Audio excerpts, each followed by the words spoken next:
Hello everyone, this is Elvis the Tank Destroyer, and I'm going to discuss two different games here on directional awareness in Tier 10 games. Um, and simply that means you usually take one route. You choose one direction, either with your team or um, somewhere kind of without them. And in this case, as you can see, you also, as as a player, you have to understand your enemy's lineup, and you can see that we've got a couple of pro players, but you also have the chieftain and the grill and the leopard, uh, and a few of those guys they're going to attempt to either spot or not. So right away, as you can see, someone is in the cap. And the directional awareness is being able to hold that area. So you wouldn't right away move to it. You're trying to understand where everybody is. So Chieftain is in the cap. We've got a leopard on our left side. We've got a bat jet on our far left behind us. So we're going to hold a little bit and wait for the bat jet to go down. And the reason why we do that is the enemy usually has a tendency, at least one or two players, trying to help each other out. I'm also trying to prevent the chieftain from taking shots at my teammates. Now you want to load HE for him here with this tank. You'll do maximum damage that way. I tried to anticipate his movements here, but he's too fast for me to do that, and he's been removed. So I am holding this hill here. This is kind of what is putting them on awareness of trying to take me out, but that's not working so good for him. So another HE round there. On these kind of tanks like the Waffle Tractor or Bat Jet or Leopard, you want to load HE on this tank. It does maximum damage. It's a really awesome tank. So we're going to finish this up with an HE. There we go. So the E100 over there is almost done for. I am only doing what is most effective here. I'm holding this territory and making sure that whatever comes down, I kill. So at this point, I have a lot of hit points. So I'm going to kind of just put them on awareness of me. They're paying attention to me. They're thinking that I may come up and take a shot, but that won't happen yet, not just yet. So Chieftain's almost done. I don't really have to pay attention to him too much. He's gonna die. Excellent. I took hits for the team so they can clean up. There's Grill. Get rid of him. So here you want to use kind of a directional look. You're on your side. That's why he bounced, because he's going to hit your tracks, and we win this game really nice and easy. So really important to understand the tank that you're in. Something like the E4 can really turn heads and keep the guns on you while the rest of your team is doing a really good cleanup there. Really good game. Very nice and effective. And like I said, understanding, and this is mainly really for tournaments, understanding your position as a player and being in an area where you're going to do the most damage and the most help for your team is doing something like that. So I'm going to show you another example that I do a similar tactic, not similar, pretty much the same, just different map. So hang on one second. So this is Oasis Palms, and they've got a Foch here. He's a curse player. He's a really good player because I've seen him before, the Mythical Dragon. So I don't really want to single anybody out, but I'll keep my eye on him a little extra, see where he goes. But definitely a good matchmaker here. Anybody's game. So at first, here, I'm kind of contemplating. The Batchet is not moving. If he goes for a flank, I may attempt to help him. But since he doesn't, there's no point in me going out there by myself. So that's kind of what I'm talking about. You don't just take any direction. You have to kind of play with the rest of your team.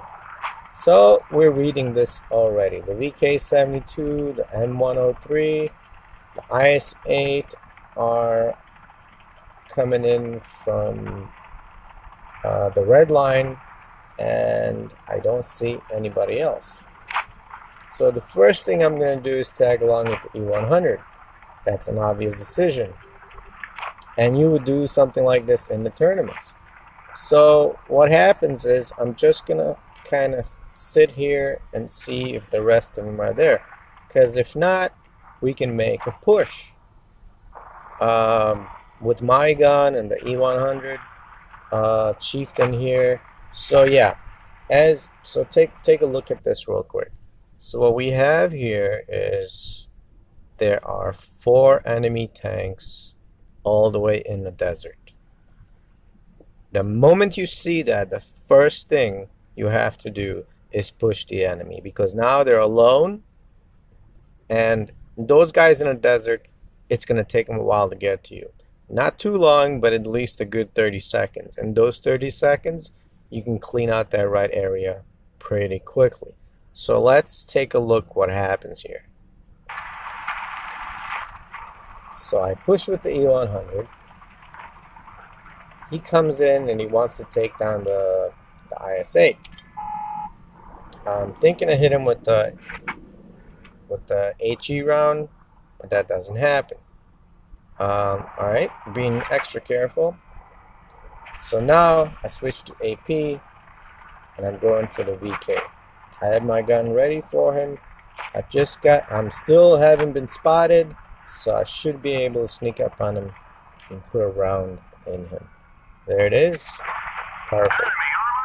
Now he's been softened up. As I say, softened up, meaning that he's 2 shots for someone, maybe 1.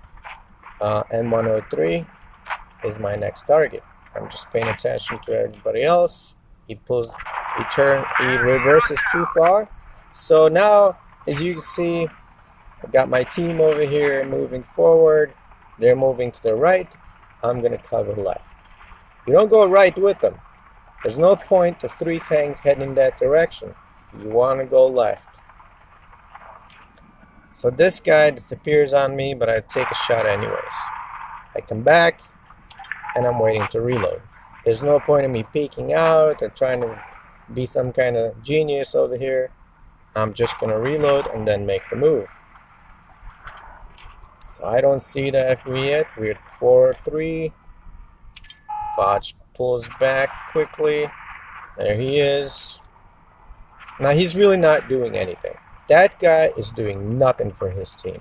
He could take a hit from me. Anyways, he's going to take a hit and go and help his buddy with the SU over there. But he's chosen to sit there. You never do that. You don't want to do that. He should have been gone from there a long time ago. He should have joined his group and possibly win this. So I'll put another shot into that Foch. Get him a little softened. And the team is moving forward. My team is a little soft too, so I'm going to go and clean this up. So yeah, this is pretty much what you do in everyday tier 10 games. You want to be able to approach this game with the plan that you're going to tag along with your team and cover certain areas. If there are 3 tanks on 2 guys, you don't need to be there. There's absolutely no need for you to be there. That was a really nice ammo rack, by the way. Sorry, Mythical Dragon, that was just a lucky ammo rack right there. But anyways, approaching these maps with an understanding that you need to be in certain areas, and and adjusting yourself to those areas. So like I said, if there are 3 tanks attacking 2, you don't need to go with them. With a clear conscience, they should be able to take care of that and do it on their own. But if you're gonna tag along with them, so now there's 4 of you in that cup, and sometimes where that VK and the E3 could have easily turned their guns around and put shots into me, and I would have been dead. And if I was gone, then maybe Foch and the FV and the 3rd tank that was on that side, I forget who it was, they could have won that easily. So kind of clearing things up on sort of a sectional, because each map is designed on a kind of a square block of 6 grids, because each map has 6 grids, and you have to cover sort of the middle lane, the right lane, the red lane, the redlining lane. You have to be able to work with that, because if you're not covering your teammates wing, left wing or right wing, and you're allowing yourself to roll as a pack against 1 or 2 tanks, if you're hogging on hit points because you want to get hit points, you're just going to end up getting killed, because just like you aim at someone, someone else is aiming at you. Anyways, I hope you guys enjoy that round, and it's kind of nice to see teamwork like these 2 games that I just showed. Alright, well, I hope you guys liked this video, and hopefully something stuck in your mind about it. Alright, have a good one.